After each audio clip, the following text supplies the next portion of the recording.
how are you yes 9 บาทไผ่ตัวเราและคาเฟ่ต้องเตรียมถุงนี่นะต้องมีถุงละเมียดละไม้ในการใส่ถุงใส่กระเป๋าบนกระเป๋าเนี่ยกระเป๋าแม่อุ้ยกระเป๋าลูกน่ะ5 ขวบ กระเป๋าดีบเส้นกีตาร์เลยดีเป็นคุณนายมาช้อปปิ้งยังเมื่อเช้าฮะงวดนี้แน่นอนคนโตโอ้คนอยู่หันน่ะนอนเอเลียดอยู่หันน่ะเขาบอกไปนอนพุ่นเขานอนพุ่นเอาเขานอนก่อนสิมากินข้าวอยู่นี่มากินอยู่นี่บ้างกินอยู่นี่บ้างโอ้มากินข้าวกับเจ้าอยู่นี่เอาไปยังกินสุรุกไป2 คนเนี่ยบ้านนอนประท่าหนาประท่าแปลงแต่งตัวเลยน่ะใส่หลอกคนปูหาย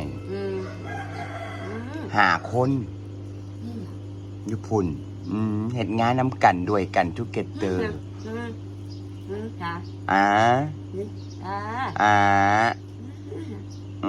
มีการเขียนพร้อมอยู่พ่อเมียก็understand โอเคบ๊ายบาย